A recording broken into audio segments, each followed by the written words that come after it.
Welcome back to the show, guys. It is your boy Mo. Today, I'm out here in Chino Hills. I came to visit an old friend, someone that I've been trying to get on the pod for like 3 years now, I think.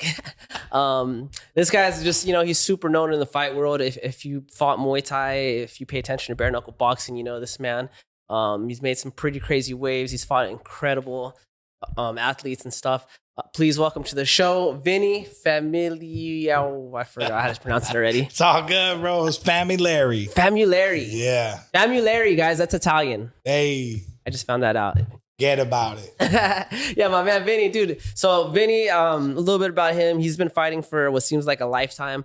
He started off his career in the Muay Thai world. He fought Muay Thai. He was at Kings MMA. We had Rusty on a couple episodes back. This was the guy he was speaking on. I think most people will remember him or have seen him from his bout against Anderson Silva's son. If you guys haven't seen it, go check it out. It was for Fighters Rep. He knocked out Anderson Silva's son in like a minute, dude. It's a good fight. Everyone counted you out. Yeah. Myself included, bro. Yeah. That's cool. That's good to know, bro. I mean, can you bring the mic a little closer? Just put it like, right there. No, right here, yeah. Yeah, right there. Is that cool? Yeah, as long as you're facing it, we're good. Yeah, I mean, man. Some people counted me out. I was the underdog for sure, But man, I knew I was gonna smoke that dude, bro. Not to sound conceited or even keep going back on it, but like I was just like, we're just two different breeds, bro. Yeah. I kind of felt like, hey, that guy's like a little spoon fed, and everybody's like, catering to him, and of course, him being Anderson Silva's son, everybody's gonna want to, hey, can I train you? Oh, you're the greatest. You look just like your dad. Blah blah blah. In sparring, they probably don't want to hit him too hard. You know what I'm saying? It's not the same, bro. Like I was at Kings MMA. You got all those dudes trying to knock me out on the mats and everything else. So yeah, but it was a big win for me, definitely, So I'm grateful for it. That guy gave me that victory, and another way to solidify like my legacy of fighting and stuff. Yeah. How did that fight even come to be? Because I don't even think you ever fought for Fighters Rep. I think that was your one and only fight with them, right? Yeah, that was my debut for Fighters Rep. My last amateur fight. It was like right after the pandemic, like when things kind of started opening up a little bit, they started easing on like all of the crazy testing, and you need to be doing this and that in order to get in like a place like this and to be with the crowd. So everybody was like hungry to fight. There wasn't like no fights for quite a while, and things started opening up, and where Fighters Rep it was in Seal Beach. So, the different counties and different places had like different like restrictions on that whole predicament or whatever situation. And they started saying that they were going to have an event. And I'm sure everybody during the pandemic gained a lot of weight, but I gained a lot of weight, and I was thinking, man, I'm never going to fight again, because I was ready to go pro like right before the pandemic cracked off. And I was like, kind of bummed out, like, man, I'm getting old. I think I was like 30, 32 or something. I don't know how old it was exactly, but I was like already thinking like, hey, I should have been pro. I'm behind. And, the pandemic opened back up. So it was nice to be back in the gym and training, and I was losing weight, and we were hearing like, hey, Fighter Rep's going to have something. And I was telling my boy Steve De La Paz, rest in peace. I was like, hey, like, let's stay busy. Like something will crack off. WCK or Fighters Rep or somebody put my name in the hat. Let's get it. And we had heard that they were going to have an event. And I guess Fighters Rep President George reached out to my boy Steve at the time and told him like, hey, we're having an event like versus what do you think about taking a fight versus Anderson Silva's son, Gabriel Silva, who's the champ right now? And then my boy Steve had said like, yeah, he was like, what do you think? And I was like, yeah, we're game. Let's do it. I was like, but because this is one of my last fights, and I was chasing the IKF title at the time. Like I really had it in my head, like solidified that, if I have an IKF title, like that's like, more of a national title, or like, like a fight organization title. And it was big, at least at the time it was. Like if you're an IKF champ, it was a big deal. So I was like chasing that title. I fought twice for an IKF title. And I came up short decision-wise. And I told my boy, I was like, well, tell him we'll fight Silva, but like put an IKF title on. He's already the fighters rep champ. So George made it happen. Damn, I didn't even know all that, bro. I thought it was for the fighters rep. Yeah. So it was for the fighters rep title and the West Coast IKF title at 159. Damn, so you got 2 belts that night? Yeah, it was 2. So politics right there, dog. Yeah. So, but we had said yes, and then George got back to us like, hey, they declined the fight. And I was like, well, they're probably smart. They've seen who I am and want to give him an easier fight. He was on like a 5-fight win streak and like smoking everybody. I think he was undefeated at that time. Yeah, he was. That's why I was like, damn, this dude's coming up. And I didn't really know much about you, so I, no offense. Nah, for sure. And he was smoking everybody, bro. He was like beating everybody up. Like he did look great. I mean, shout outs to him, bro. Like there's no disrespect there. Like I got respect for the dude, you know what I mean? But he was there. He was smoking everybody. And you want me to wait for this? Nah. No? You good? I don't care. Okay. We'll figure it out. You know?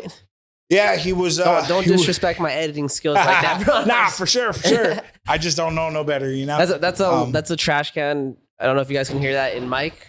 Yeah. Hopefully you won't know what I'm talking about. It's like super loud, so that's why I asked.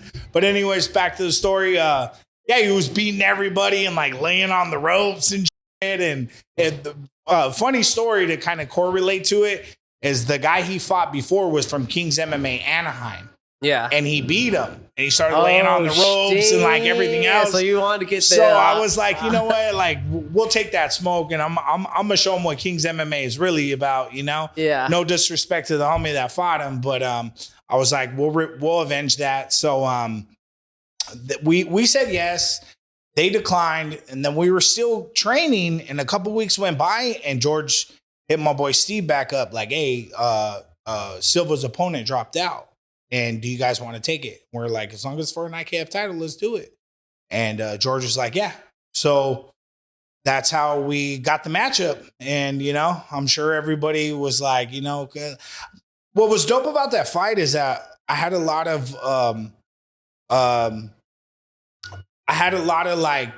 people and supporting me through the whole Muay Thai community.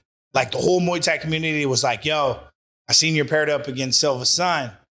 Go get him, bro. Yeah. Like, you know what I mean? Like, and I'm talking like dudes from every different gym, like within SoCal and other stuff, they were like, go get it. Like, so it was dope because like when we got that win, bro, and I knocked that dude out, the whole place was just like electric, bro. Like everybody was on their feet and they went crazy. So it was tight because it was like a win for us, which was a big win.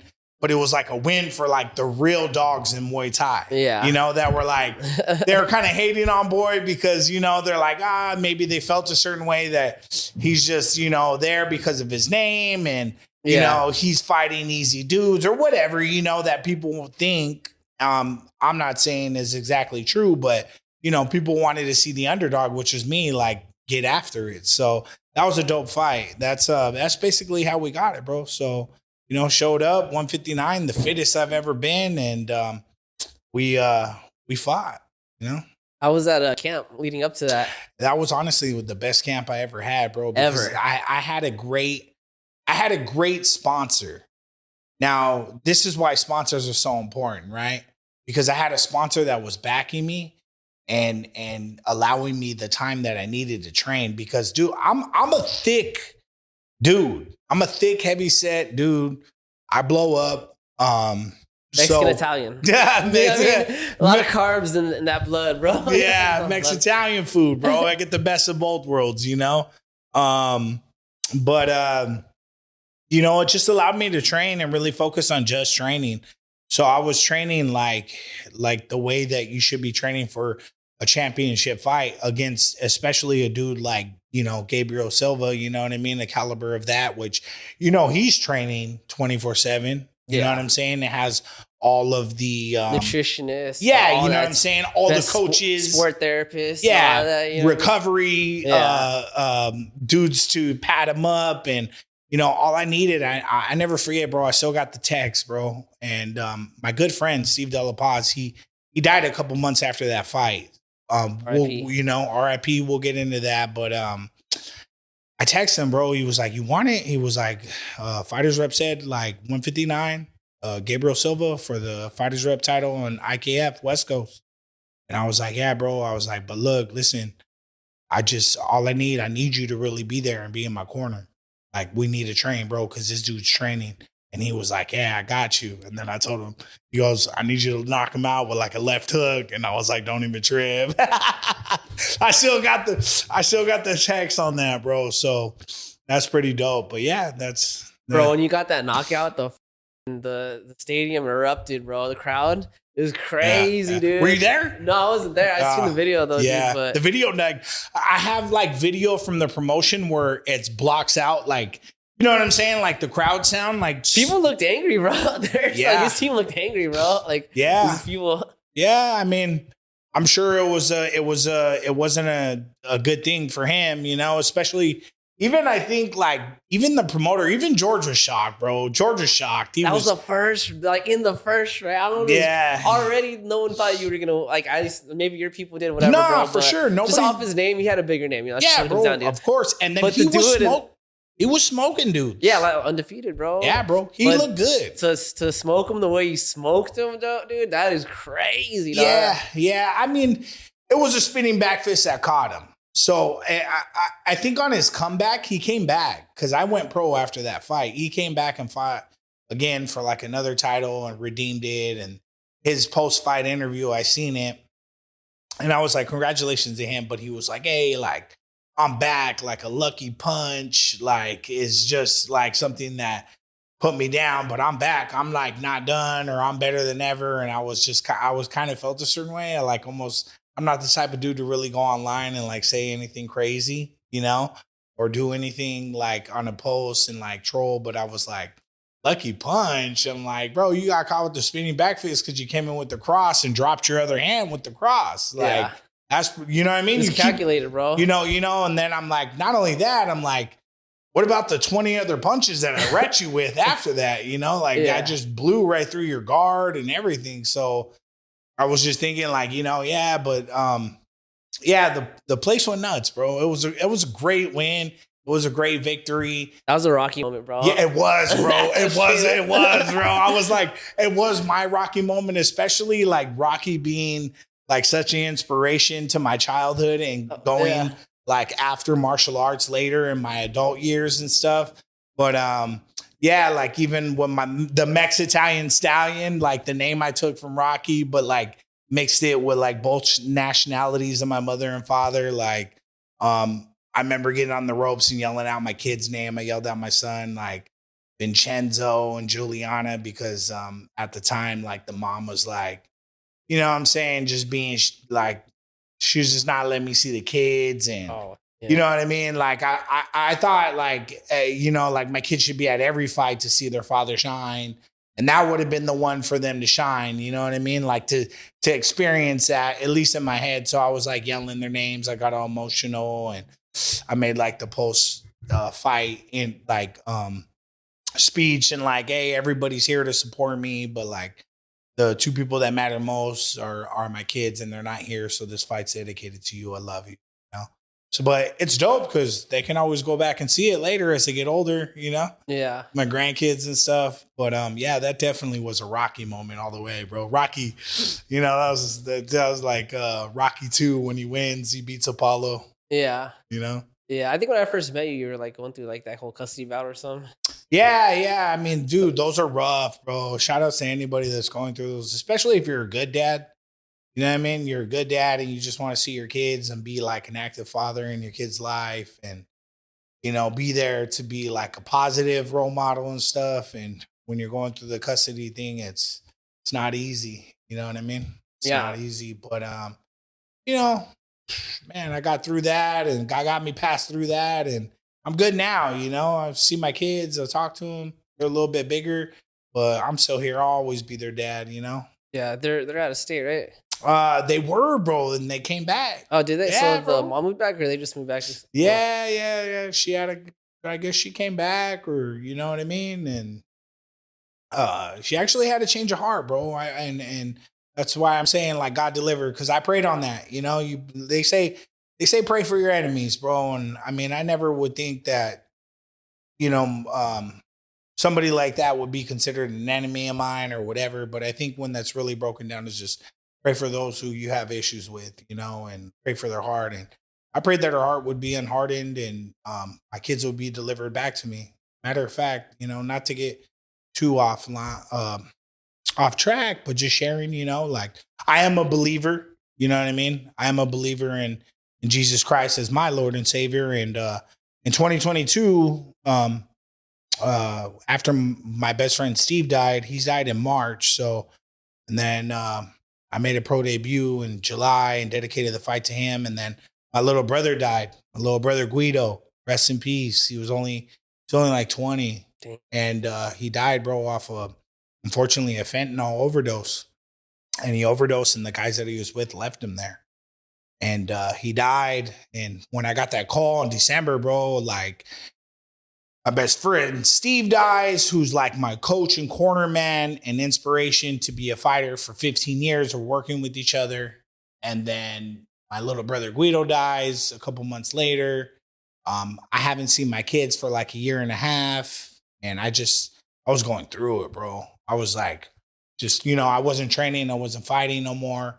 Didn't know if I was going to train or fight no more. I mean, at least I did go pro and dedicate that fight to him. But there was just like no like reason to do it no more, you know? And I was broken, bro. And I dropped down to my knees and I just told God, like, hey, like,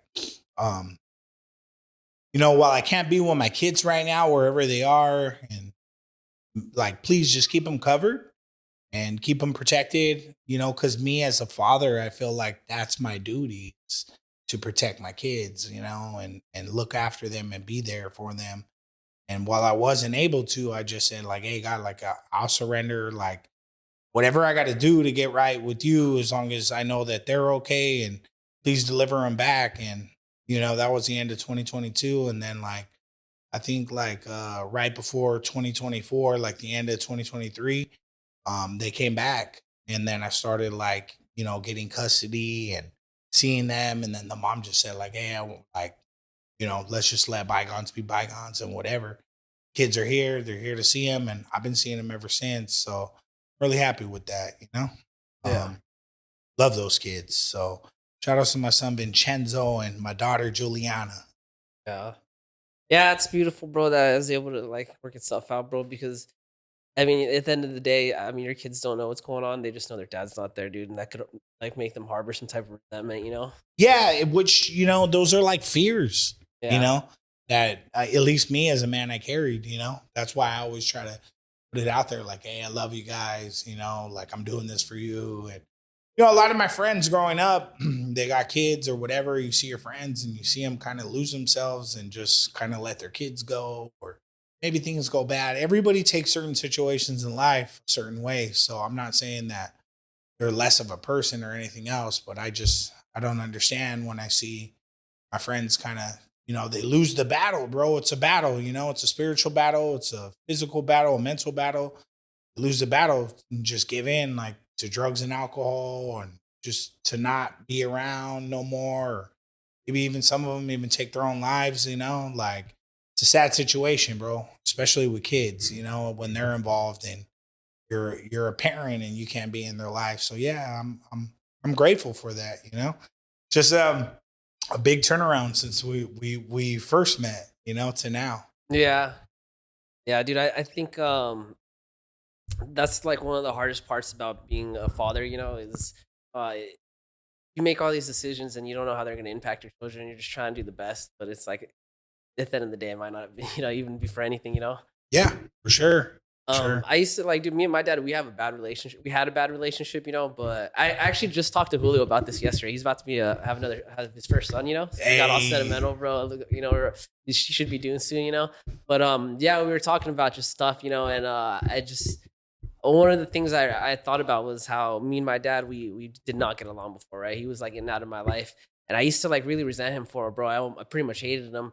But as I got older, I became more mature and I started communicating with him more, It's like I came to the conclusion that it's like he did the best he could with what he could, And he was going through his own shit with the divorce and bills and life, you know what I mean? And it's like I don't know what makes a bad father, right? But I know that a lot of the times a father doesn't want to be a bad father, Hey, bro, that's a big realization. You know what I mean? Especially coming from a son. Yeah.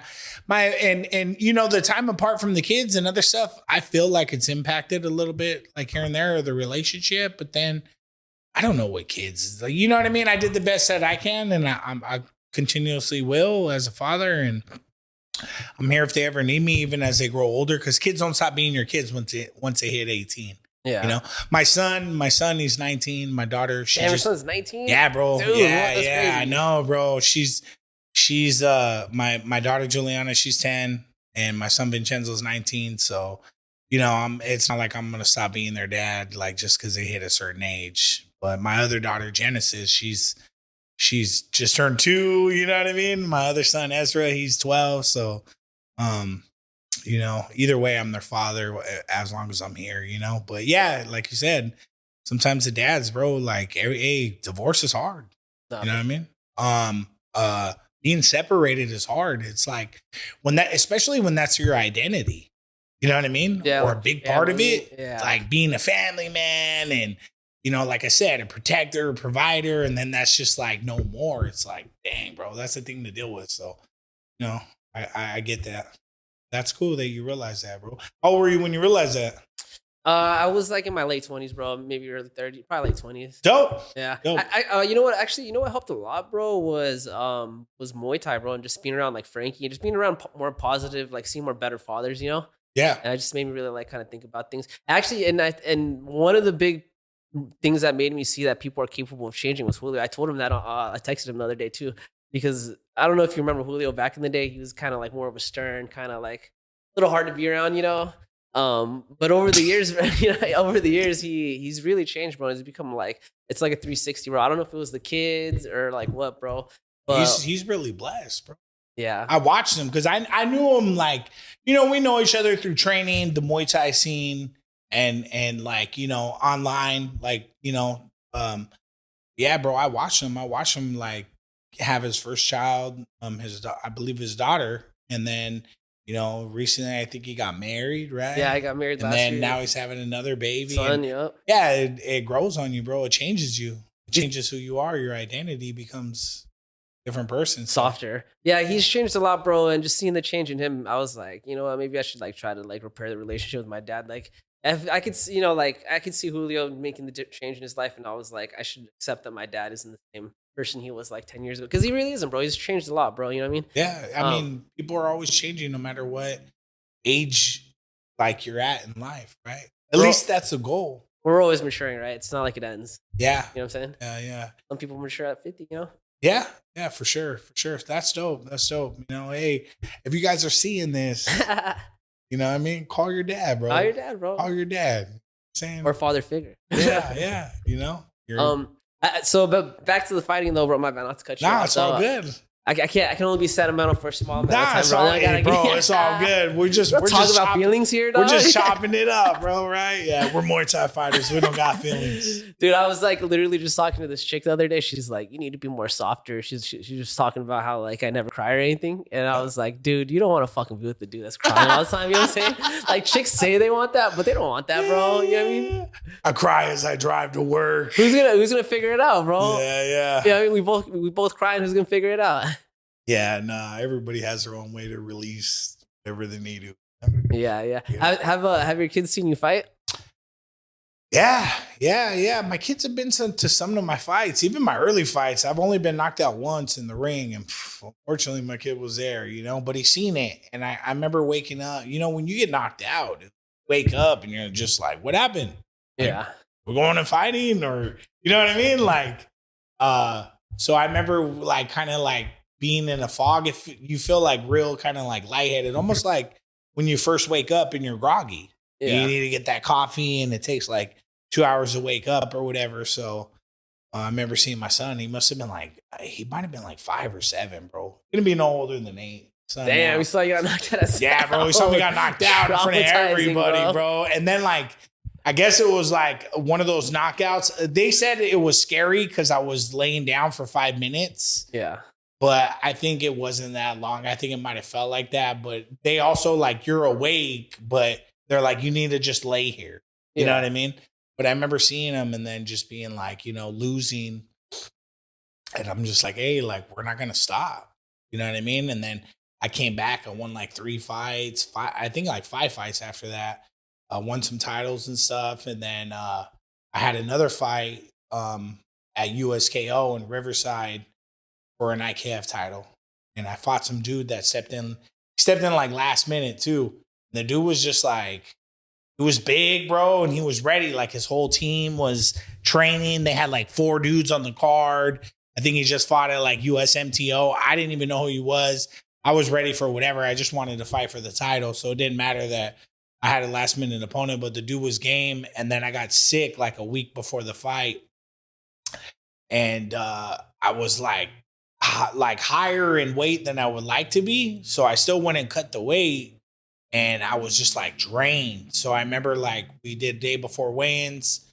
We were in the back. And I remember before we walked out, never forget, bro. I looked at my boy Steve and my cousin Jerry.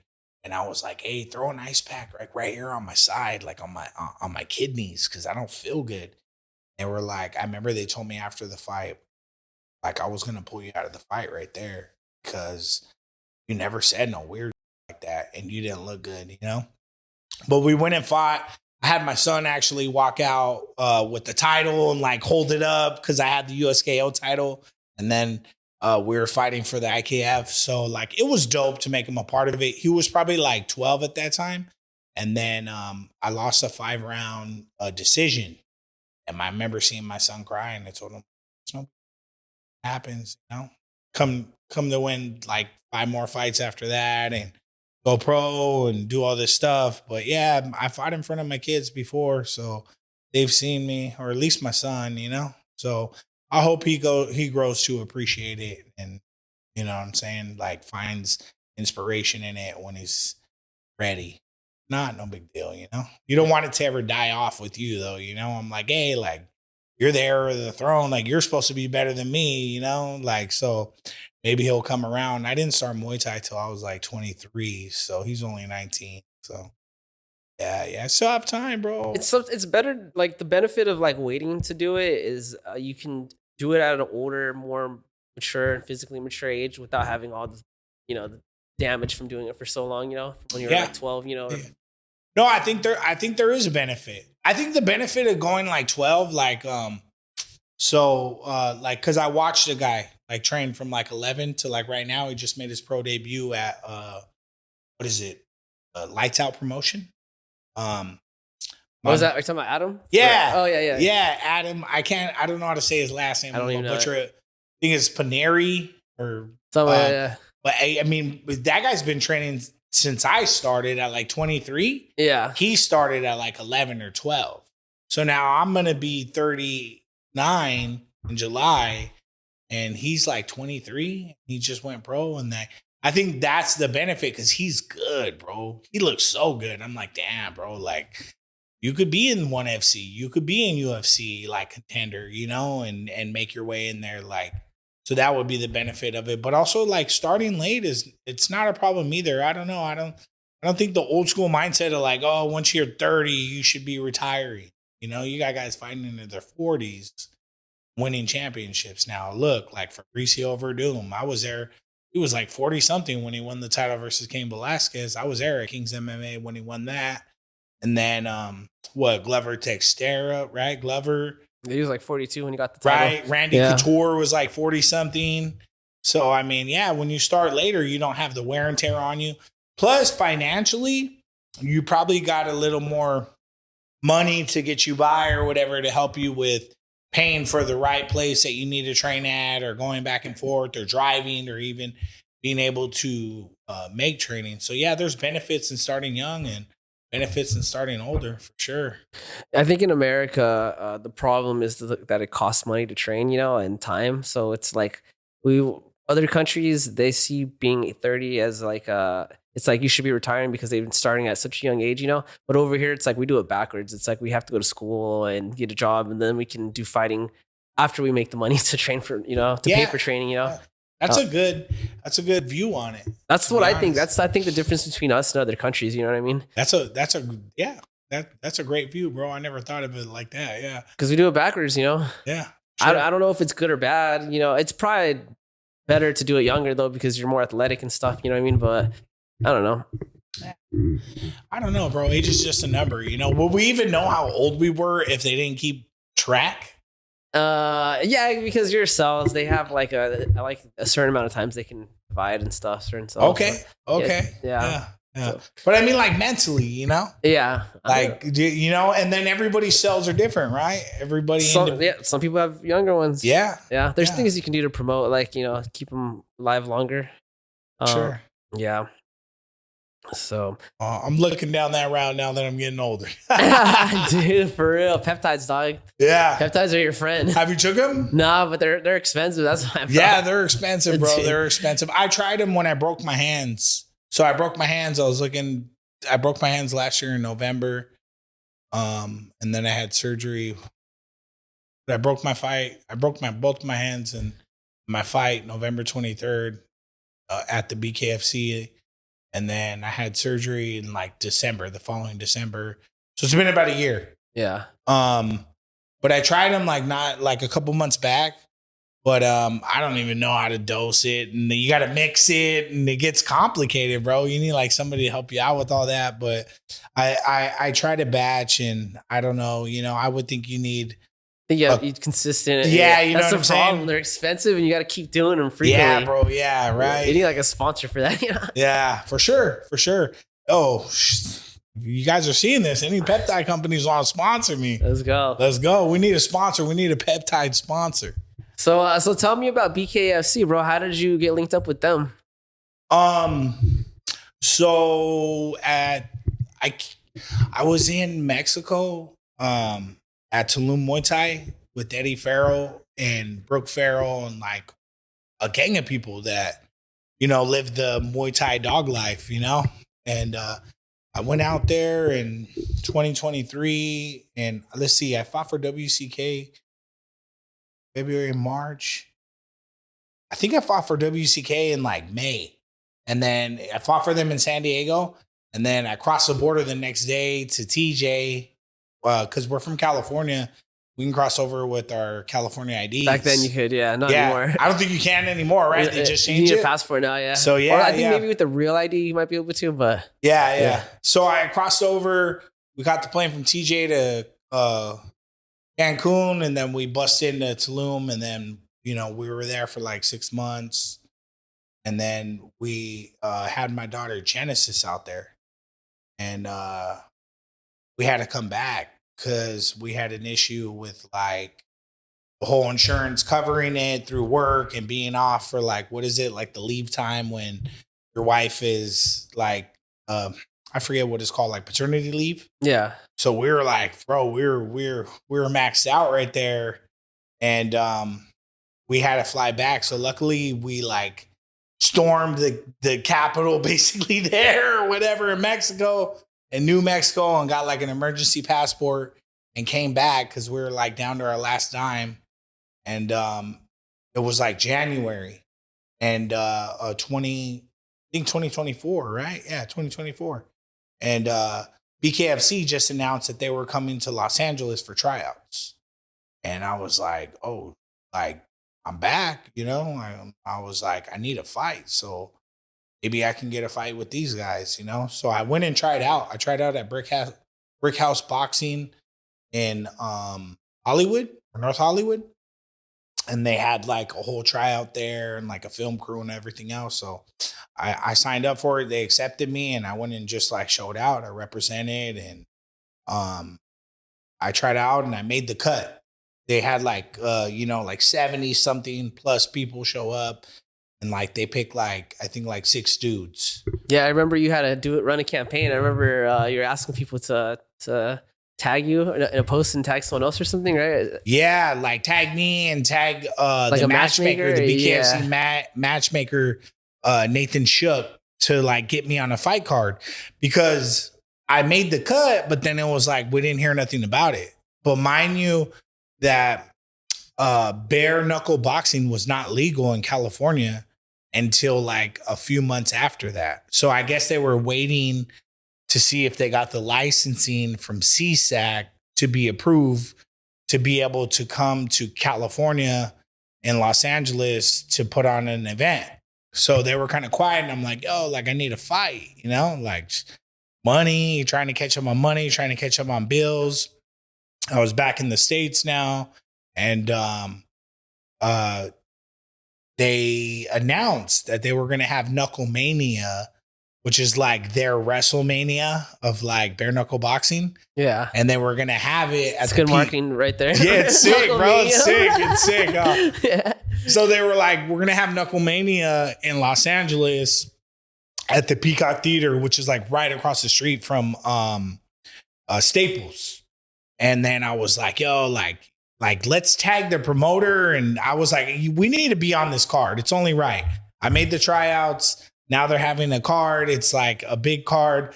Like it's only right. So yeah, the promoter seen all the people. Shout out to all the people on my Instagram that went and tagged the BkFC matchmaker, Nathan Shook, and me myself, so that I could be seen and get the opportunity of making noise, right? This is why support matters, to be on that card. So I was actually on the first ever legal bare knuckle boxing card for California in April of 2024. And it was Knuckle Mania, which is like the biggest card of the year that BkFC throws, because it's like, you know, like I said, the WrestleMania of bare knuckle boxing. So yeah, I got paired against a solid opponent, bro. I think it's Fernando Gonzalez. He was a Bellator veteran, like a 20-year plus veteran of MMA, and like a 50 fight veteran of MMA. And then he was on like a 8 fight like win streak. He fought dudes like Carl Parisian, Lorenz Larkin, Venom Page, like. And I didn't even know. So they were like, yeah, you're going to fight this guy. And I'm like, I don't even know who this guy is, you know, but like.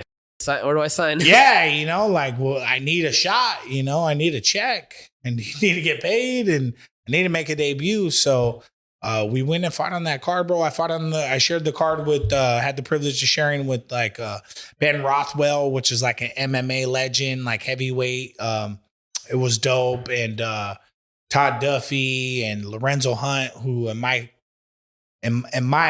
opinion right now is like the BkFC GOAT, you know, and bare knuckle GOAT. Like the dude is just, he's the best, the juggernaut. And Mike Perry, Thiago Alves. So damn, Alves fought on that card too? Yeah, Alves fought Mike Perry on that card. Oh, yeah, that was that card. Yeah. It was a big card. Yeah. So like finally, I'm like, damn, like I'm getting my big break, you know. So that was like what, in Anaheim or something, right? Wasn't it? It was in Los Angeles. Oh, it was in Los Angeles. Yeah, it was in Los Angeles at the Peacock Theater. So it was a big deal, bro. They had like a lot of, you know, some local cats, you know what I mean? And I fought a 5-round fight versus that you know, my opponent, and I won unanimously. And I showed that I could handle a fight like that, you know? And I was coming from Muay Thai, you know what I mean? I never fought MMA or boxing. I only fought Muay Thai, kickboxing, and then out in Tulum, Mexico for Rumble in the Jungle, Mexico, Eddie Farrell's promotion, I had recently fought Card Check, where they wrap the ropes around your hands. Oh, but it's Muay Thai though, right? Isn't it? Yeah, it's Muay Thai, but with the ropes around their hands, which is supposed to be like, before like Muay Thai was a sport, they fought with the ropes, you know, which is pretty crazy. Yeah, 'cause that shit cuts you up, bro. Yeah, bro. Yeah. That was an experience, bro. That was dope. Would you ever do that again? Yeah. I would love, I mean, honestly, being here in the States right now and trying to catch up on like bills and having a family and all that stuff now, you know, I would like to go before I get too old, before I retire. I would like to go to Thailand and fight Karchik, or even go back to Mexico and fight it as well. But like I was supposed to fight twice in Mexico at Rumble in the Jungle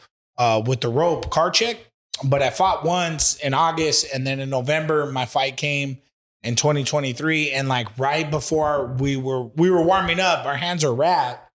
But we were waiting for the rope, and then they came over and told us, like, hey, we ran out of rope. Like, can you just fight Muay Thai, like, with the gloves? Yeah. And I was just like... bummed out and shit.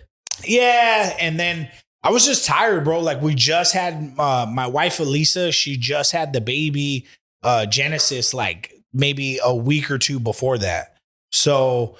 we were tired, bro. Like my wife was tired, you know what I'm saying? And we were waiting all night, and then I just wanted to fight. You know, like, you know how it is. Get like over with. you train for a fight, Yeah. you're training for like a month and a half or a couple weeks, and then you cut the weight, and then, you know, you go to weigh-ins, you try to rehydrate, you're tired, you can't sleep, you know what I mean? And then you go to fight, and then you're just waiting, and you're like more in the later fights, and you're just like, damn, I just want to fight and go home, you know? Yeah. So when they hit me up, like, yeah, it was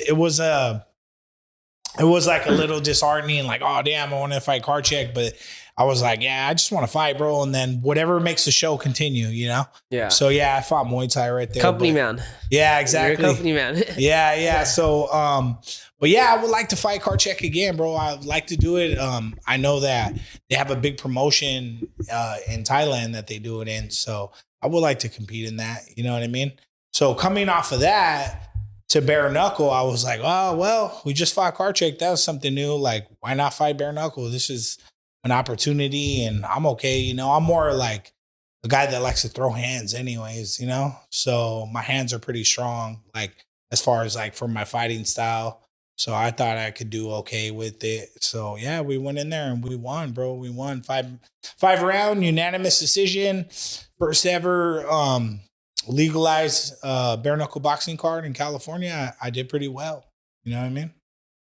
How was it fighting for that promotion? Do they treat their fighters good? Yeah. I mean, they're giving everybody an opportunity, you know? I think they're still new out here this way. So they're trying to figure out, you know, of course it's a promotion. They're like, you know, who has a following, who can sell tickets, who's game to fight. A lot of people, they don't want to fight bare knuckle. I could see why, because I had fought that one in April, and then I fought in November, caught a lot of damage, you know? So it is damaging. It's risky. I broke both of my hands in the November fight, was all cut up, you know, just from bone on bone and being bare knuckles. So I can see why people don't want to fight, but you know, it has a lot of eyes on it right now, right? And in that fight that I fought in April at Knucklemania, they just announced that night that Conor McGregor became a part owner and partner with the promotion. You know what I mean? Dude, it's been funny, his little press conferences. He's all coked out. Like, looks like he wants to get in there.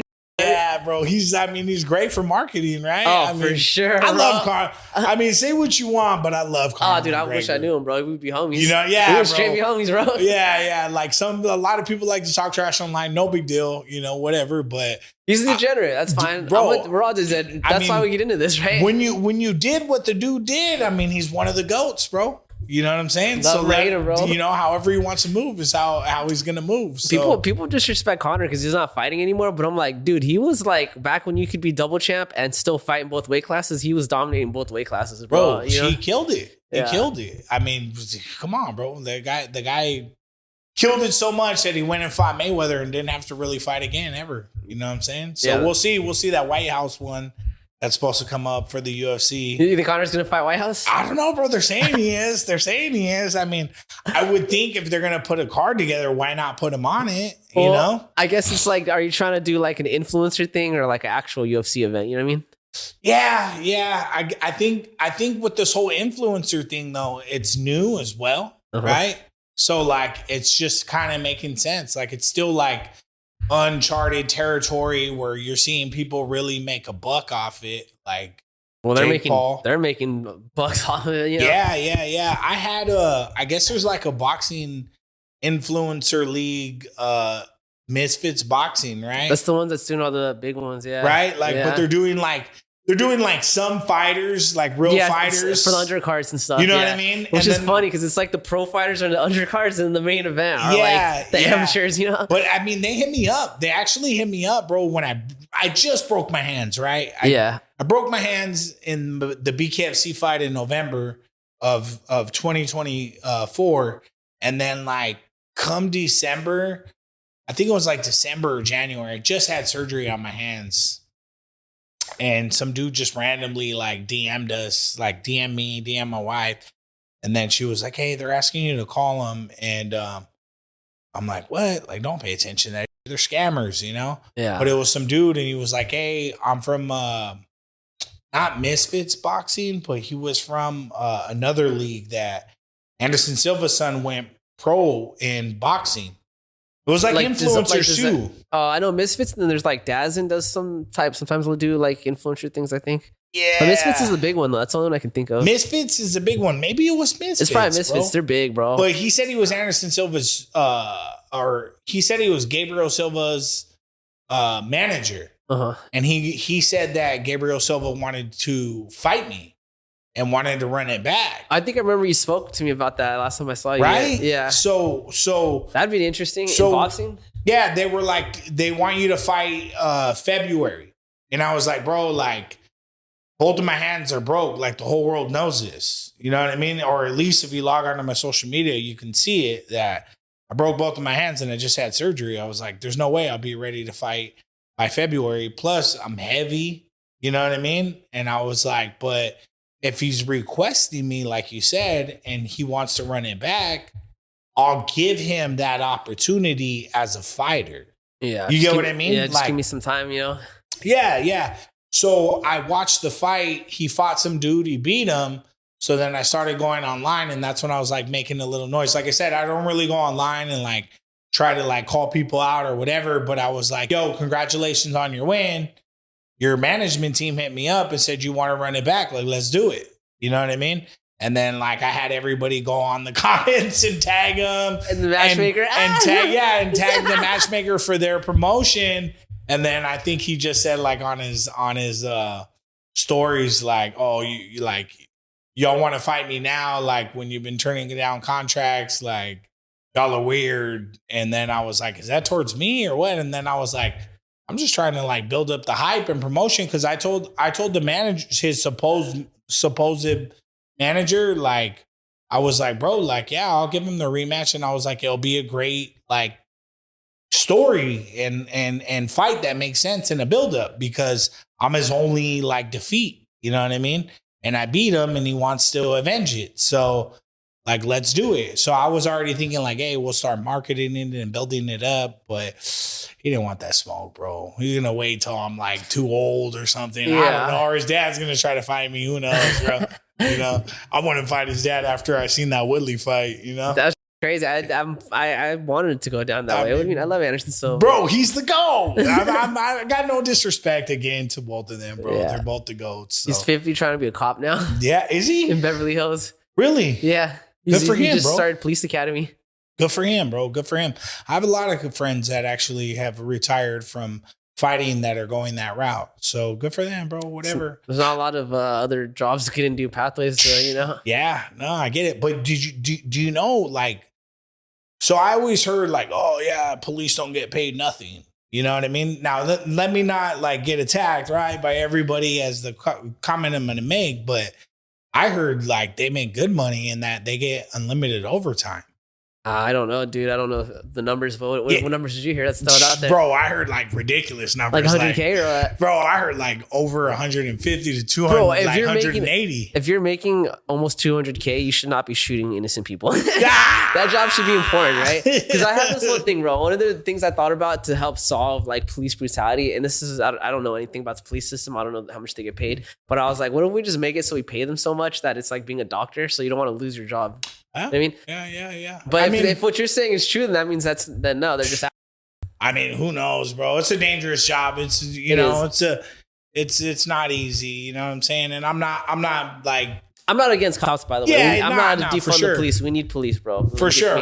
We need police. I mean, I'm just saying, like, hey, like, I'm like to the money part, like, you know, there's a lot of jobs because I'm getting ready, like, eventually to retire in the next couple years, you know, and I'm just like, I'm hitting 40, and I'm like, dang, you know, I got this family, and I started all over again, and like, I'm gonna be done with fighting, and I'm like, I'm not gonna open a gym and be personal training and teaching lessons anymore, like, because it just, honestly, bro, it's so hard. Like, shout out to all the fighters that are doing that, but it's just hard. It's hard to like, make money, bro. It's hard to make money.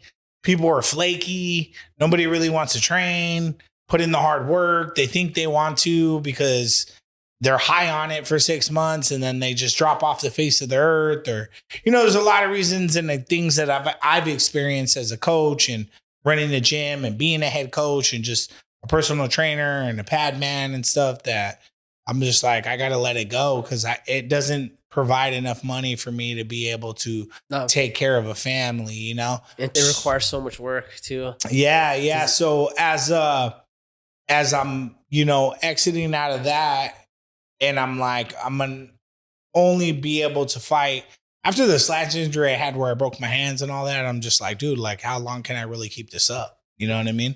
And it's understandable. So I'm thinking, like, career path wise, what career can I get that will pay me the most in a decent amount of time that I have to put in to get that type of money?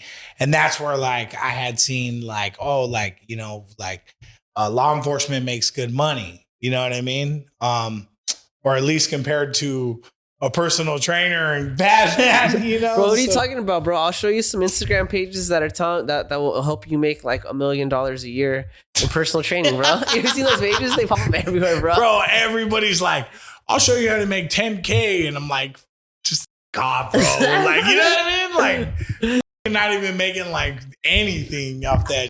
It's so funny when those pop up because I'm like, I don't know. I know lots of business owners who run gyms, and I don't know anyone making a third of that. Dog. Yeah, no, it's you know true. I mean? It's true, bro. It's true. It really is. And then, like, just a few guys are, but I don't know, bro. There's some. Yeah, don't get me wrong. There's some, but it's so rare, bro. It's so hard. It just because you can find one or two people doing something doesn't mean that that's the general consensus. You know what I mean? You know what? And then again, if I was like single and it was just me, like, maybe I could still try to build it and make it work and whatever. Not making excuses, but like right now, I need to pay the bills, or we don't have a place to live. Yeah, with, like, my wife and my kids, you know? Yeah. So this is why I was looking towards the career route. But yeah, like, law enforcement, I seen was making good money, and I was like, dang, dude, like, if they would have just, like, if I would have heard they made this type of money, like, maybe I would have got into law enforcement, you know? Like, you know, because when you get in as a pro fighter, you think like, oh, I'm going to get in, I'm going to make the Contender Series, and then I'll get my UFC fight, and I'll be making money, and, you know,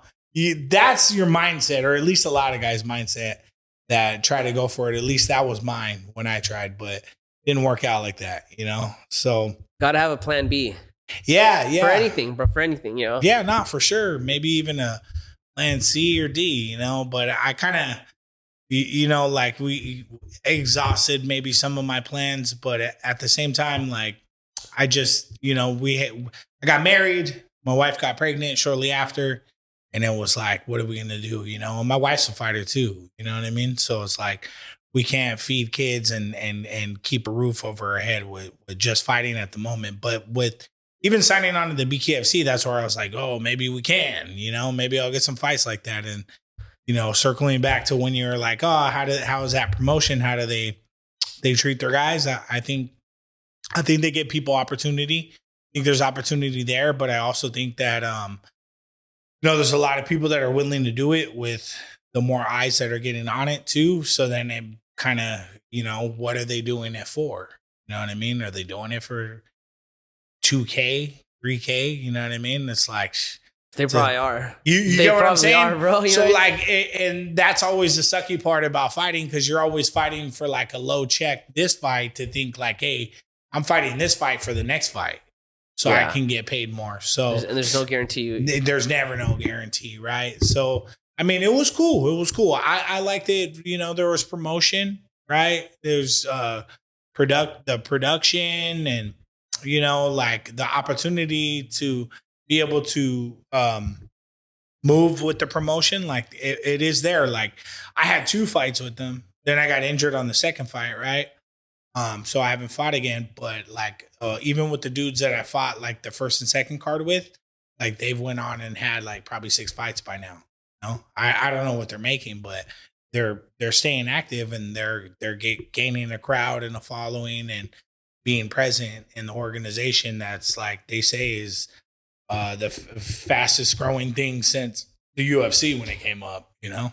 Yeah. So we'll see, you know? Maybe try getting into that slap competition. I don't know if I can handle that, bro. Sometimes I see that. Their faces, bro. And then just like, you know, I try not to get hit. You know what I mean? Yeah. In fights, I can't just stand there and let you hit me. You know I don't know if we as a society should be like encouraging those type of promotions. You know what I mean? Yeah. Nothing against it, but it's just like you're just allowing yourself to get brain damage, bro. Bro, I would just think your eardrum. I had my eardrum pop. My son, when he was like probably 5, he got real giddy and like thought it was funny. Like, you know, kids, they come and like jump on your stomach out of nowhere when they see you laying down. Yeah. And then he got like the ansias for me and he slapped me in my ear and busted my eardrum.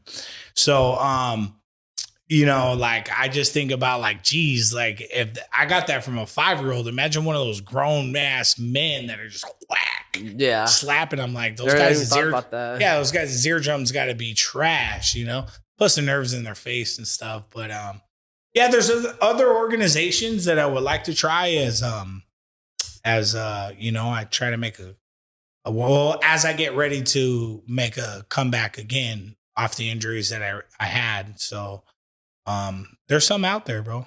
Some out there. I'm definitely open and eyeing it, but I'll go back to BkFC or bare knuckle boxing, you know, but definitely with the damage that I took in my last fight and, you know, the risks, like you do got to get paid, you know. I definitely won't be fighting no bare knuckle for $2K or $5K again. You know what I'm saying? Yeah, so, just to be out for another year, you know? Yeah, be out another year. But, you know, I mean, geez, bro, the damage, the surgeries I broke my hands in November and I had surgery in December. So they had to put 3 screws in, 1 in my right hand, 2 in my left. Then I had to get 1 screw out, like following up in like May because the bone healed, but the screw was like coming out of my hand, not allowing me to close my hand. Then I had to get that out, which threw more time on the recovery, right? Yeah. And then now, next week on Tuesday in December, on the 30th, I got to get the screw out of this hand because I feel like it's jamming this knuckle and messing me up. So the bone's healed. So the doctor said he's going to take it out for me. But after that, I'll be, you know, making a comeback for sure. And, you know, people ask me like, oh, after your injuries, are you going to go like back to bare knuckle boxing or BkFC? And I'm like, well, yeah, I don't want to go out the way I went out and be like, yeah, that shit retired me. You know what I mean? But the money has to make sense. The opponent, just everything, you know? Yeah. Maybe even where I'm at in life, like with me chasing like, you know, a career and stuff. So we'll see. But I do want to fight and avenge at least one more, you know, like, hey, like it took me out, but I came back and did my thing and now I'm on to new things or I'm on to the next fight. We'll see, you know, whatever God has in store. Yeah. Maybe hopefully that they bring another BkFC to California and you can be on that. Yeah. Well, I mean, they usually come like once or like twice a year.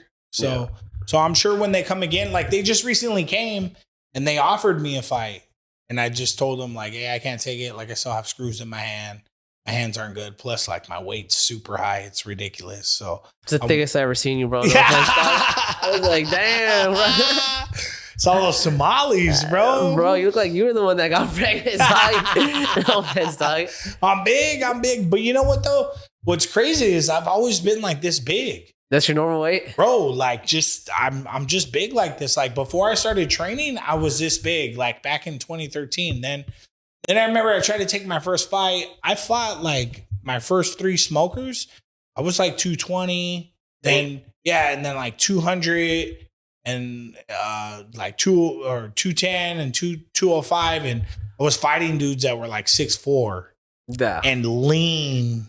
Yeah, and you're like 5'10" maybe? Or yeah, bro, I'm like 5'9". 5'9", yeah. If on a good day. You know what I mean? With my Nikes on, bro. Yeah. So I fought dudes that were like 6'2", and they're just long and lean, you know? And like, I'm tough. Yeah, I could throw an overhand, but dudes are just picking me apart with like big knees or weighing down on me or whatever. So I remember when I started going to Kings MMA, after my first 3 smokers that I trained for in the garage, you know, I was like asking like, hey, I want to fight MMA at 180. And Rafael Cordeiro, Master Cordeiro was like, no way, you can't fight 180. You got to fight. He was like, you're a 155er.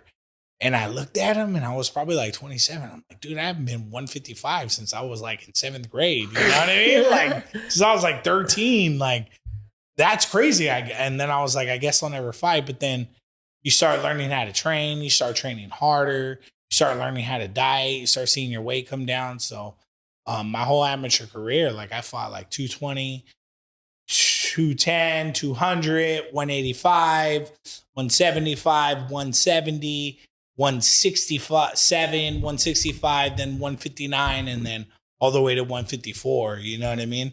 And just figuring out how to cut weight and seeing it come off my body. But like if I'm not training and I'm just eating and no cardio, bro, like no running, no bag work, no pad work, like, bro, I'm this big. I'm big pimping.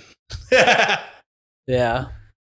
How's your relationship with Rusty, man? He told me so much about you when I interviewed him, dude. Yeah, you know what? Shout out to Rusty at the Shack System. Man, it's great, bro. Rusty is my good friend.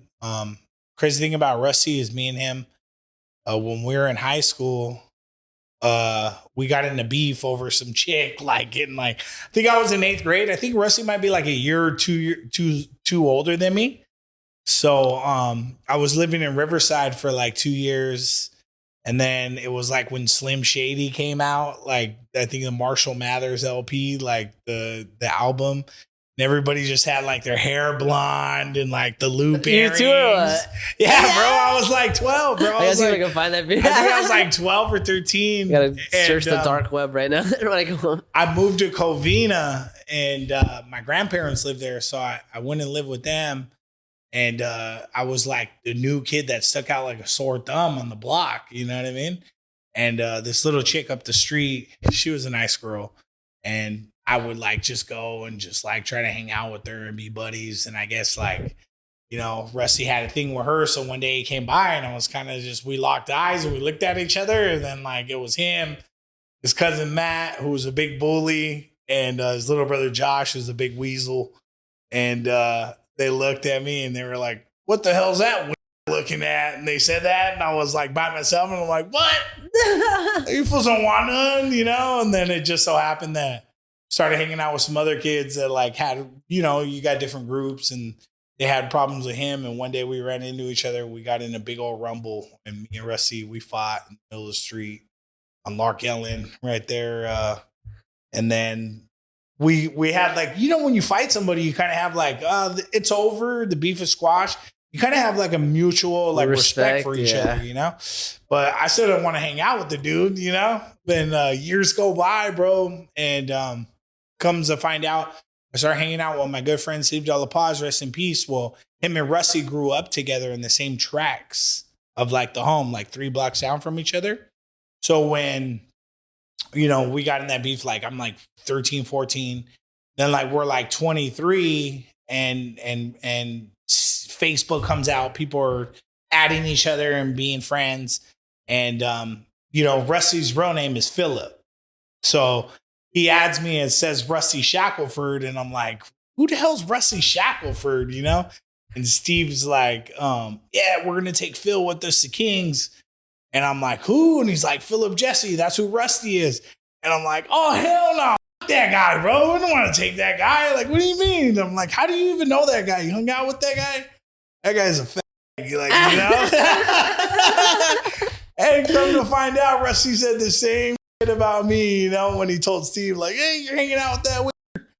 We got into it a long time ago. He was like, that guy's a fag. Like, so we were like frenemies, bro. And Steve was like our mutual friend who was going to Kings MMA before all of us, who was like, yo, I'm going to Kings MMA now. This is a legit gym. Let's go. Like, let's all carpool and go. Yeah. So that's how we started like kind of becoming friends. And then Steve would like not be available to train. And then it just so happened that Rusty was able to train. And then, you know, I would like need like training partners or somebody to train with or pad work, and Rusty would come through. You know, I post on Facebook like, yo, who wants to train? And he would comment and be like, whatever. I guess this guy's all right. And then we just started training, bro. Became real good friends. And then I finally took my first sanctioned fight at IFS. And Rusty was helping me train. And he was in my corner. He was my corner man. And it just so happened that like Rusty had his own fights through another gym like called Total Mayhem that was in La Puente. At the time, it was like the only MMA gym, Muay Thai gym in the area. Because this is like probably like 2010, 2012. Like there wasn't I don't even think the UFC gyms were like a franchise yet. Because I feel like once the UFC gyms became franchise, there was more like the martial arts on every corner or one in every city. You know, before that, they weren't really in every city. Like I couldn't go somewhere and train Muay Thai as much, you know, like I think in San Gabriel Valley in the SGV, the only like really Muay Thai gym was Sityodtong, but it was like all the way in Pasadena at the time, you know, which was like a stretch for me because I didn't really have a car or job. I wasn't doing too well at that time. You know, I think my license was suspended and my car got impounded and just I was on, you know what I mean, on an unemployment, going to school and trying to figure it out. But, you know, so Steve was the ticket to go to King. So I was like, all right, I'll ride with you guys. And then Rusty was helping me train. And I was like, my goal was to fight at IFS. It was like the only legit promotion at the time that like really had like championship belts, that was putting on Muay Thai, kickboxing and MMA and boxing. And I was like, yo, like if we're I fought 3 smokers and I was like, you know, I'm pretty good at this. Like, I think I can do well, but like, I was like, I really got to get my weight down. And then I really like need a team in a legit gym. So that's when we started going to Kings.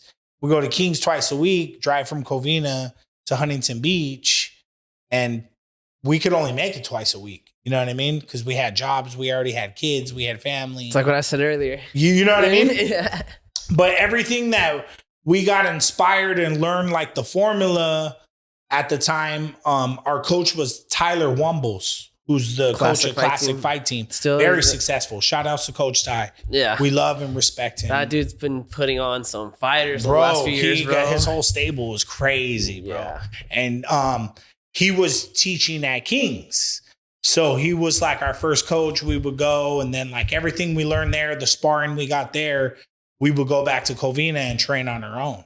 You know what I mean? And pat each other up and do dust drills. And that's how we got up to like 5 times a week.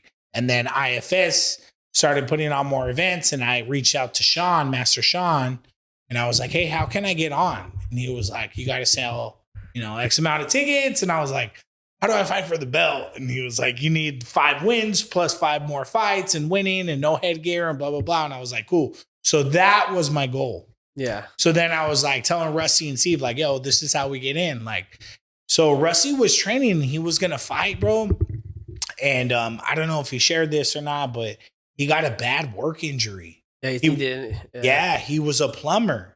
I think he was a plumber. And something happened on the job site and he blew his disc out in his back, bro.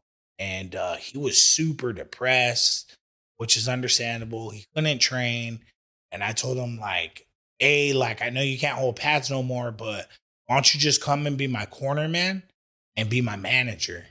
And I asked him to be my manager, bro. And ever since then, like, he's just been managing fighters and cornering fighters. And then eventually, like, years later, his back got a little better and He trains now. He trains. I smarted him, bro. No, yeah. And his thing's clenching. Yeah, bro, yeah. And with the bad back. Yeah, bro. I mean, but at that time it was bad, bro. Like I didn't even want to ask him to hold pads. Yeah. And mind you, he was helping me to hold pads. So terrible. Yeah, he did bring that up how it destroyed him, but he didn't want to let you down. Yeah, bro. He did say that though. I remember in the podcast. Yeah. So I just told him like be my true friendship right there, fellas. For sure, bro. It's crazy. We were frenemies. Full circle. Yeah. And then he just started going with me to every fight, bro, like in my corner, and we would train. And then I was like, yo, we need sponsors because like we're gonna be champ for sure. We're gonna be champ. And then like I was like, go in there and ask him and like tell him like to sponsor us. So low-key, Rusty stepped up, bro. He stayed in the fight game because I was like, yo, just stay in the fight game. Eventually you'll get better. Just be my manager. And then you can coach, you can corner. And then whatever happens, like as you know, time unravels itself and doors open, like you'll be where you'll be. Now the dude has a championship stable of fighters. You know what I mean? Killers, bro. Bro, dude, his gym is in the spot right now, bro. All kinds of championships that he won, all kinds of different promotions that he's win and fought at, all kinds of connections. I mean, it's just amazing what he's done. But yeah, that's how we became friends, bro. And then, you know what's crazy is we had like a little fallout. We had a fallout. I forget. It's like a second fallout? Yeah, second fallout. Like, well, the first one, we weren't friends, you know, but we had a fallout. Like, I think we were just like hating on each other or something, you know, just like, like, I forget, bro. We were just like, I think it was like, we weren't really training like with each other. So it became like a thing, or, you know, we just clown each other, but maybe like it was like a little animosity or something. I can't remember, bro. It was something. We had a fallout. We just weren't hanging out. And when I got that Silva fight, he wasn't in my corner no more for a few fights. And he wasn't in my corner. We weren't training. He was busy with his team and his stuff. So he had already established the shack system at that point? Or yeah. Well, he had started the shack system in the garage. I'm actually like one of the pioneers of being in the shack system. OG bro. shack. That's why I got the shack system. Look, I got it right there. Yeah, I got it right there on my banner.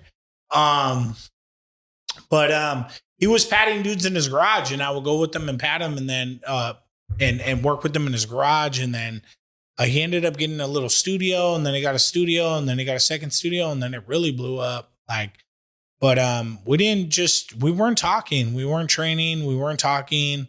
I guess maybe it wasn't a falling out, but like we just like felt distant, you know.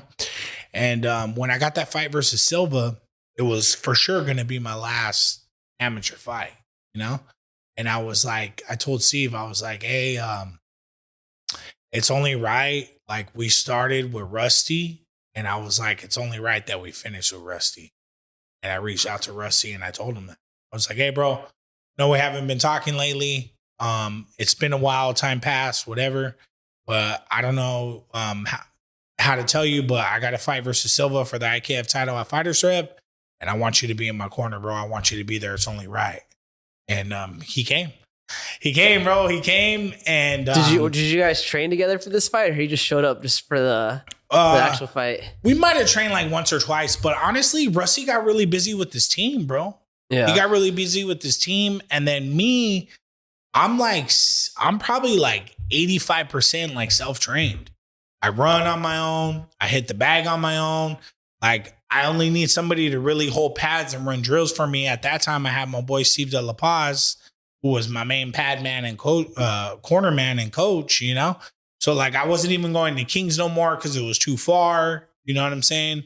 Like, I would just pop in like maybe a couple times to pay respects and, you know, just check in with like Master Rafael Cordeiro and be like, hey, you know, I got this going on and I'm still representing the banner. And like, you know, I want to make sure I get your blessing. And, you know, you blessed me, but just life got busy. I was far away and I couldn't make it. And, well, Rusty would try to train with them, but the dude got busy with his team. But I just wanted him to be there. You know what I mean? So he came, bro. He came to weigh-ins, came to the fight. He cornered. We knocked Silva out. He jumped in the ring. I jumped on him. He fell down. It looked so funny. You know what I mean? Yeah. And I felt bad because I was like, fuck, I hope I didn't fuck his back up. You know what I mean? That's why I was like, oh, like. Yeah. But he came back, and then after that, bro, after that fight, I turned pro, and he's been in my corner since. So I think I got like five pro fights right now, and he's been in my corner, you know? So we rekindled, and he helps me, like, because Steve died, you know? Our friend Steve De La Paz, he passed away, so he was my main pad man and corner man. And then, you know, like, to kind of carry on that, like, part of us all starting together, I started working with Rusty again. So Rusty is like holding pads and helping me out when he can. You know what I mean? Yeah. Well, I don't want to get in the way of his fighters and his team either, but he's there for me. He cornered all my pro fights. He's been there. Yeah. So, you know, yeah, that's my dog. That's my dog. That's my brother right there. And I'm very happy for him and very grateful for him, and just proud of like him and what he's done with his gym and all his fighters and everything else. Shout outs to Rusty. Dude, I got so much love for Rusty. I want to somehow try to, like, maybe start a GoFundMe or something to help him get this van. Did you tell you a story with this van? Yeah, nah. Yeah. He's always doing something, bro. He's like, I want to get a motorhome, or I want to get a van. I think he said he wanted to get like a Sprinter van. Yeah, he wants to get a van so he could pick up kids that their parents can't drop them off to class, you know? Yeah. So that way they at least have a ride there, you know? Yeah. I think that's cool because there's like, we moved our gym recently this year to downtown Santa Ana. It's on 4th and Main now, you know? And we lost some of our members because it's just the parents can't take them there, you know? It's a little far. It's not that far, but they just don't want to do it, right? But so I understand where he's coming from. It's like for some of these kids, it's like the problem is just being able to accept, like, to have access to the gym, you know? Yeah, well, I mean, yeah, Santa Ana's pretty big. Yeah, it is pretty big. Santa Ana's pretty big. Like, I know you're like, oh, it's 4th and Main, but depending where it is, it could be like 25 minutes. Yeah, especially, it really is. It is. You know what I mean? It's in the middle of downtown Santa Ana. Nah, like, bro, that is like, yeah. You know, it's 4 miles, but yeah, the time. Yeah, one-way streets, all the that. streets get busy. Like, Yeah, you know, everybody's getting off work, getting out of school. But like Rusty, he really has a heart for the youth, bro. Like his whole story about, like, you know, training out of like a YMCA or whatever it was. And he wants to help the youth, and he put together like a kids team, Iconic Youth, partnered up with like some other people, like I believe it's Matt from Cannabis, and what is it? The guy with what are the gloves, bro? The Mexican gloves. It's one of the guys that sells the gloves. I went blank right now. I bought a pair to support the brand. It's like Skull Hands or something. I've never heard of that brand. Skull Hands? Man. I forget, bro. Right now I forget, but it's like a Mexico-made like boxing glove. Yeah. Like they're stationed out there. Like Decha or something, or Deca. I know that's No, not that one. But anyways, I think they partnered up or something like that. I might be wrong, so I don't want them to get offense if I said something wrong. But anyways, he started that Iconic Youth team to take a lot of kids out to compete, bro. The thing that's impressive with him is, like, I've been coaching and training people for years, like, but I stopped. I had put like somebody who wanted to fight. You know, everybody comes to your gym like, I want to fight, and then you're a fighter, and then you're a coach, and you have plugins with these promotions. So you're like, all right, cool. Like, let's get you ready and you can fight. Or I put somebody in one time and it backfired on me.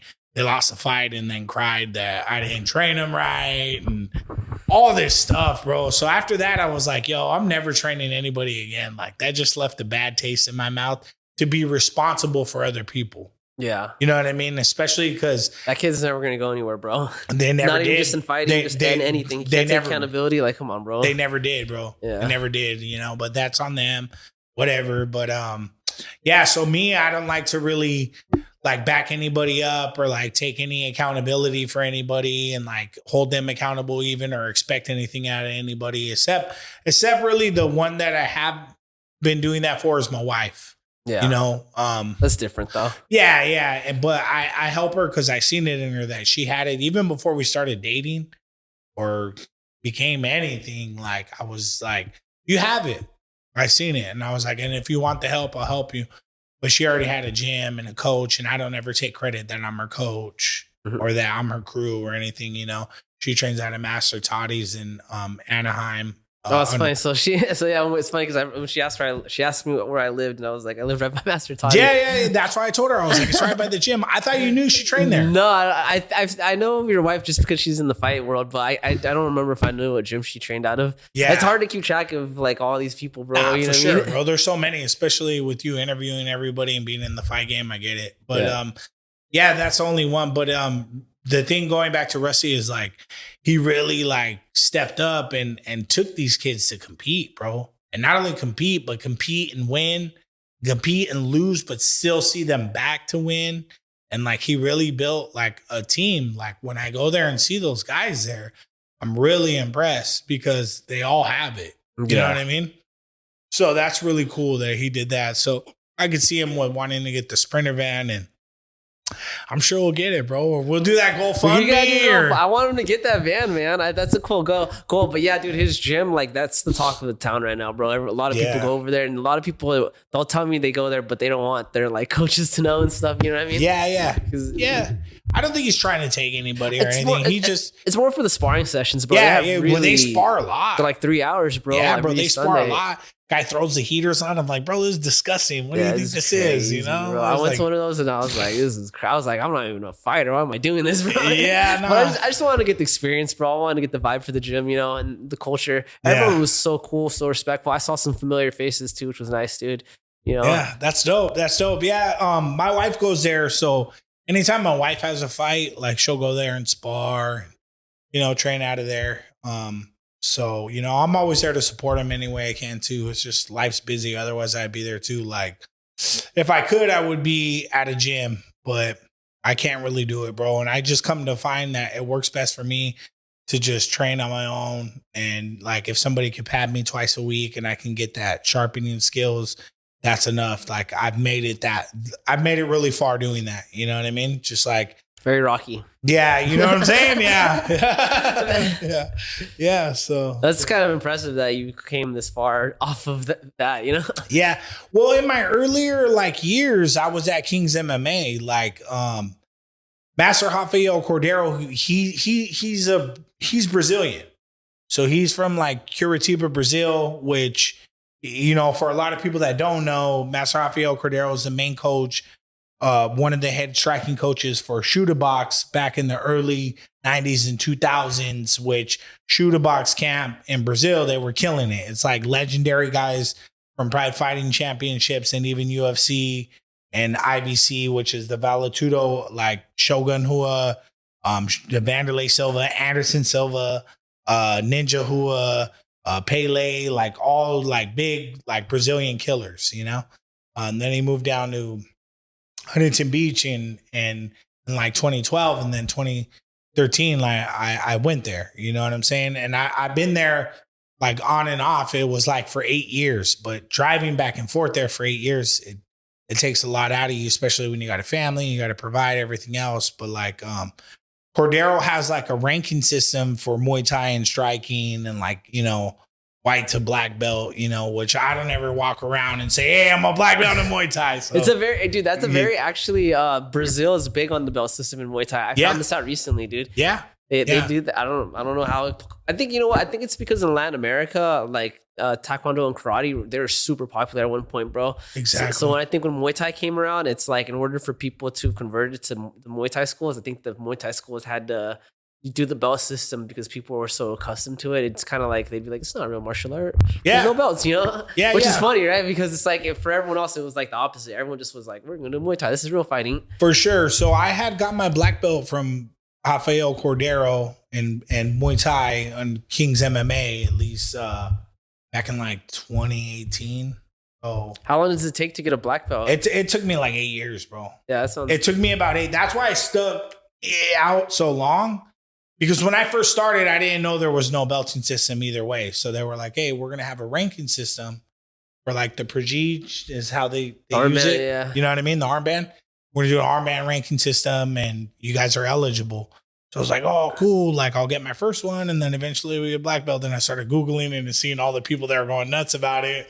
Like, that's not, that's this and that, McDojo. But I was like, yo, like, it doesn't matter to me because ranking under Rafael Cordeiro, as legendary as a coach he is, and as legit as he is, it does speak some type of credit. You know what I mean? It speaks credit, and I take pride in it, but I don't ever walk around and it's weird, right? That. But the surprise, full circle though, Muay Thai as like an association, because you know how they just got into the Olympics and they're trying to make it more of a global sport. Yeah, they are talking about doing a belt system now. Because, the WBC, I believe, is doing that. Yeah, so you might have just been ahead of the curve, bro. Yeah, you know I mean? You have to get it through them, like the ties, and actually do all that stuff. And people sell certificates, so I get why the real fighters and the people like aren't a fan of it.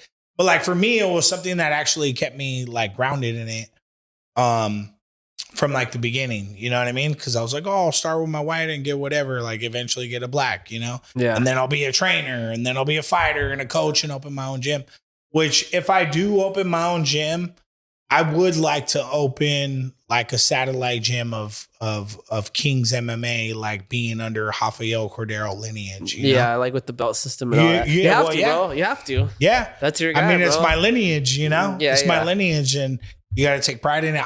It was an honor for me to even be accepted to do it. Yeah. Because I wasn't from HB. I wasn't from Huntington Beach. I wasn't from Brazil. And at that time, you had all the guys going from all around the world flying in there to train there under him, and he accepted me to train there. You know what I mean? So that was a cool thing. But I don't know.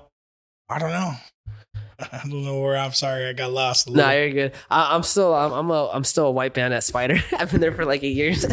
Yeah. Oh, do they have I think he does the armband thing, but he's just not super into it. But Pope Joy was the one that was doing it before, and Pope Joy's his master, right? Yeah, well, they all come from Azure and Chai, like that lineage, Arjan Chai. Yeah, so that was like his thing that he started. And Arjan Chai was from North Hollywood, right? Wasn't he from MTA or something? He started MTK or no, Muay Thai America. Yeah, MTA. Yeah. Muay Thai America. Yeah. Arjan Chai. Dude.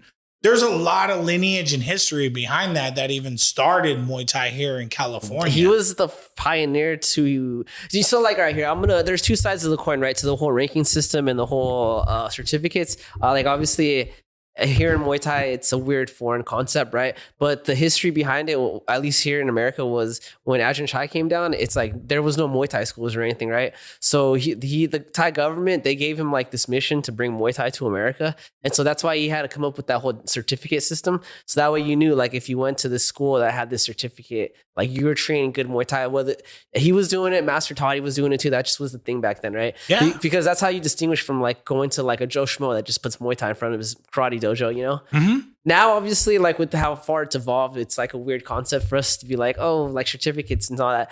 But there was a time where you really need to fact check people. There was no internet, Well, I mean, bro, if you just look into it, like, and you see that somebody is ranked from the Arjan Chai, right? Then it's legit. Just like if somebody really looks into it, right? Like, oh, he's under Rafael Cordeiro, like that's legit. You know what I'm saying? It's not just like a little McDojo on the corner that they paid, X amount of dollars and got certified for an hour or whatever. So it makes sense. At least it makes sense. It makes sense to me, but I get that a lot of people in the Muay Thai community and authentic Muay Thai guys and the Muay Thai dogs, they're like, no, get it out of here. Yeah. But this isn't Thailand, bro. It's different. It's America. And you needed something to anchor the sport together, to anchor it down in the like early 90s and later 80s. But yeah, so that whole armband system came from his camp. I don't know if that's how they do it in Thailand and stuff, but it was like their like belt system was the armband thing. But Frankie, he like doesn't even really care about it that much. Like he respects it and he'll do it because it's part of his lineage. But like to get a white band, it's like you have to do a lot, Yeah, I mean, it took me 8 years, bro, and I was getting hammered in the gym. Like Kings MMA had a reputation, like when you go there, dudes are getting knocked out on the mat. And I'm not saying that that's the way to spar. Still does. Bro. You know what I mean? Still does, bro. What do you mean, Dad? Bro, like, I'll tell you, bro, I'll be honest. Like, the sparring matches there that I've had, like, fights on the mat were harder than a majority of my fights that I had to fight inside of the ring. Yeah. And especially as an amateur, like, when I was going in and fighting dudes like in the amateur bracket or whatever, like I was like, these dudes aren't hitting me as hard as the guys at the gym. Like, I had like Giga Chikadze, like trying to kill you. Yeah, throwing the Giga kick on me. And like, dude, like ran and jumped over my head on the cage and just like clowned me and like accidentally knocked me out with like a flurry of like, straight shots because he's like top ranking glory at the time. You know what I mean? Then you got Rafael dos Anjos and Kelvin Gaslam. And at that time it was hot, bro. Like everybody was going there. I was there for a minute and it was like a really big level up for me. You know what I mean? That gym was legendary. Yeah, bro. yeah. So like for me, I was there during the timeline that I needed to be there to get tested and forged in the fire and like really see like, hey, I'm training on the mat next to Lyoto Machida. You know what I mean? I'm running the same drills he's running and I'm going harder. Shout out to Nolan Tickman, who's like one of the head striking coaches at Kings MMA in Anaheim. Bad Filipino dude. He was in the UFC and Benil DeRouche. You know what I'm saying? I'm with all these guys, Babalu Sabral, like Shogun would fly in every now and then. And I'm just like here and I'm like, it's just little old Vinny. But I'm with all these dudes in the UFC and Bellator and everywhere else running the same drills. And I'm sparring, like I'm getting the work that I need, And I got it for X amount of years until it just became tired, bro. And I just couldn't make it no more. It was because of money. Couldn't make the gas money. Couldn't make the wear and tear on the car. For many years when I first started training there, I wouldn't even take jobs that would get in the way between the time of training, which all the pros trained in the morning. So in order for me to make it from beginner class to advanced class, then to pro class and be invited to pro class was like a big like honor and like work for me. It took me like 3 years. Yeah. You know what I mean? And then I was in there for like, 2.5. And then eventually like, I got like 6 years in, 2 years like come and go. And then like, I got Rafael was like, you're ready. You know what I'm saying? I'm gonna bless you.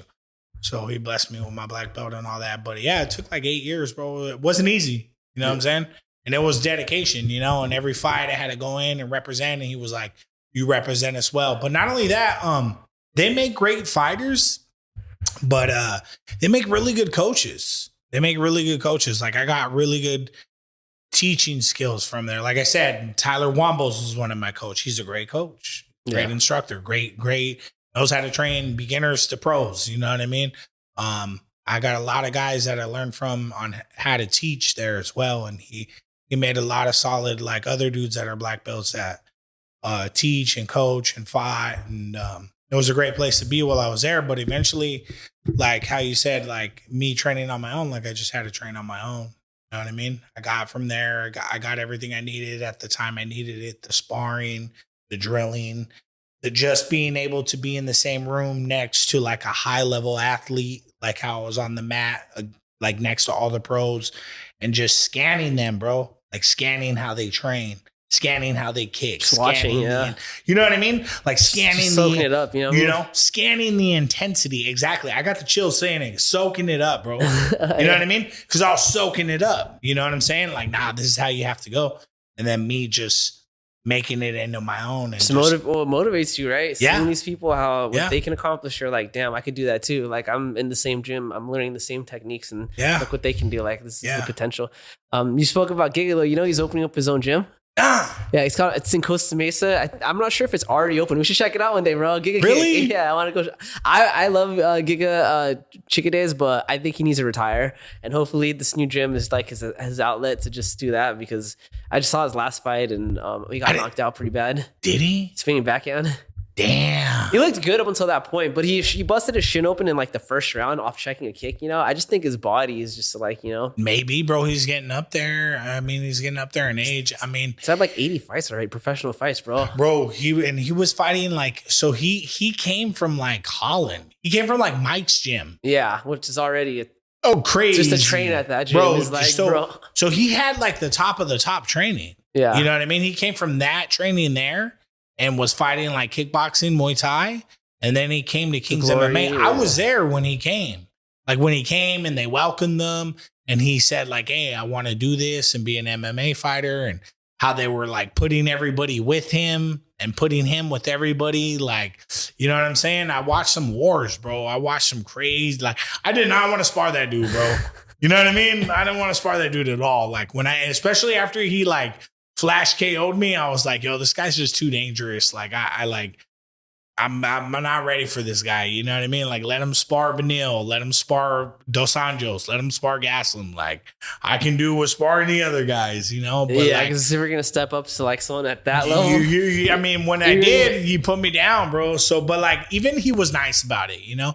It was just the dude's trading different, bro. Well, he's got to be competitive. Otherwise, he's wasting his time. You know what I mean? So it's either going to be a punching bag, or you're going to be able to... I don't know. I don't know. You know, I don't know. I didn't know he was opening his own spot. Yeah. I mean, I'll support it any way I can. Right. Yeah. He just opened it. I don't know if it's actually officially open, but Giga Kick, it's going to be in Costa Mesa. So I'm going to check it out, bro. Yeah, for sure. For sure. Got to check it out, bro. Yeah. That's dope to know. I'll keep up with that. I haven't like, you know, you share the mat with guys and they come, some guys go, some guys stay. They don't stay with the banner. They do. I don't really know like everything that's going on at the time, but like anytime I see any of the bros post anything, I'm always like on their page and trying to hype up their stuff. And I mean, the dudes are so far surpassed me anyways, you know, it doesn't matter. But Giga's dope. He actually told me he was proud of me when I won the IKF title. Yeah. And I beat Silva. He was like, that's a good title. I have that title. Oh yeah. Yeah. Bro. He was like, I have that title, and we took a picture. And for me, that was a big compliment. You know what I mean? And then when I started doing like bare knuckle, like, and they seen I was doing bare knuckle, like, you know, they were like, hey, like, that's pretty badass, you know? He gave me a little like right on, like hurrah, you know? Yeah. So yeah, I mean, shout out to him. Yep. Shout out. Vinny, anything else you want to tell the people? Man, no, I just want to say thank you for the interview. Right now, what are we at? We're at the end of December 2025. Yes, sir. I'd say we got 2026 to look forward to. I'm going to get surgery on this hand this next week coming up into the new year, making a comeback. So, you know, wish me luck. You know what I mean? All the support, it matters. Thank you through all the years that you guys have supported me as a fighter and just an individual and even a brand, Vinny Fam, right? I greatly appreciate it. And shout outs to everybody in the Muay Thai community and just martial arts community that's doing it. And any way I can support you guys, like, tap in, man. I'm just a regular dude that's just here to just like help the sport grow and see it flourish. You know what I mean? That's about it. All right, everyone. Thanks for watching. I don't know what to say. I think this will probably be the last episode of the year. If not, then I might have one more in me. Nice. I don't know. I've been trying to lay off and just kind of like ease into the new year. But thanks for watching, everyone. Goodbye. Appreciate you guys. Peace. Happy New Year. Yes, sir.